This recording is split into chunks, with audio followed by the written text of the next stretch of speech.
economic shift. We already know that. And that's GDP, absolute in emerging countries. I call them the new power economies, is bigger than in the developed world now. And a lot of these developing countries, new power economies, start in greenfield. So they will leapfrog. They have no installed base. And you know that one of the quotes I always use is that I was not able to create the world in 7 days. There was no installed base.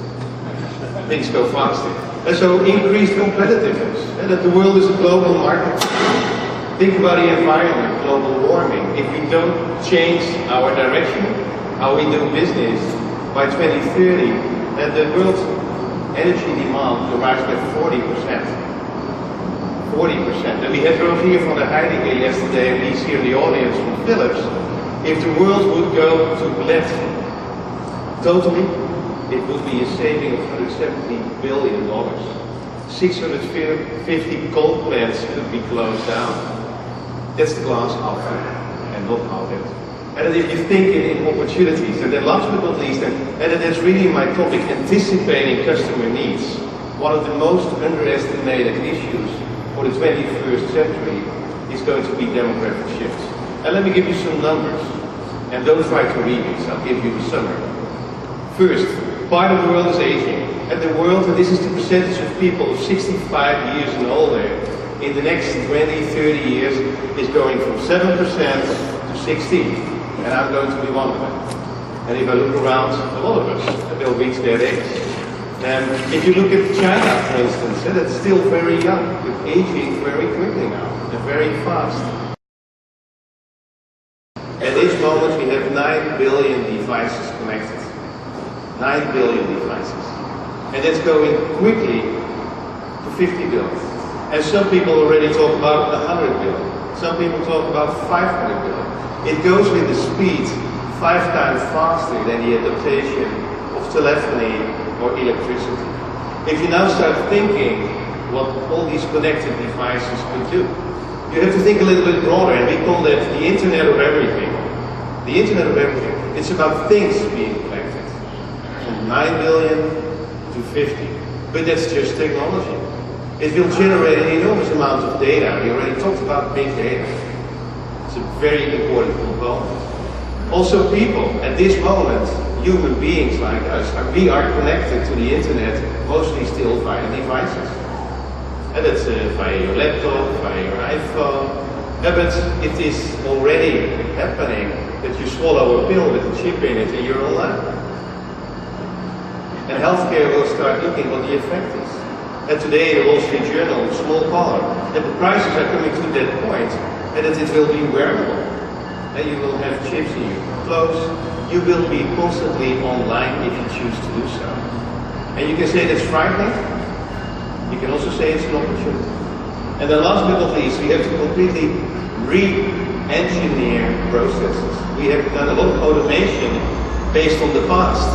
And we basically automated what we did. Now we have to start anticipating what is possible. And so those 4 things, the things being connected, the people, the process, and the data together is what we call the Internet of Everything. And there's a lot of value at stake.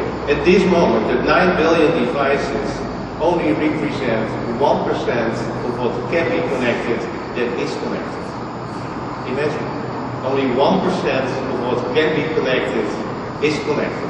99% to go. Think about the efficiencies. Think about the value that's created. I'm going to give you some examples of that. It's a value creation of $14.4 trillion in a decade. You know, for me that's a number that, and who cares whether it's 14.4 or 13 or 15. We talk about value creation, and these are the domains. Asset utilization. In cities, parking garages, how can you use them better? Assets in buildings, how can you use them better? Employee productivity, $2.5 trillion. Supply chain, logistics, customer experience, and innovation, new value, and new services. Apps together, apps, we all know apps, has created over the last 4 years 500,000 jobs alone. That's innovation, and that's new job creation. So most of these value creators are in industries. Smart buildings, smart grids, smart healthcare, smart education. And there are a couple of them that are more horizontal, like the future of work, like how do we collaborate, like we sit here. NGOs is to create a new industry. The Internet of Things, the Internet of Everything. It will need visionary leadership. And we have a lot of that here. Ideas, bright, out of the box.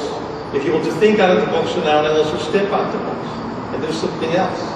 I lived 4 years in India, and I learned a lot. I just scratched the surface.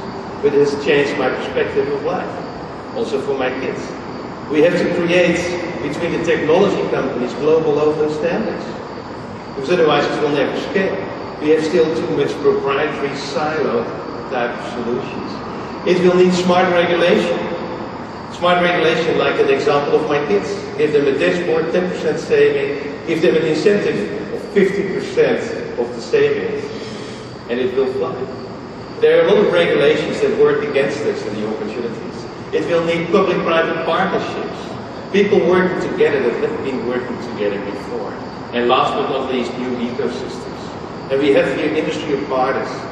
And meetings, objectives, new business plans. It's a new industry. Approaches as a new industry.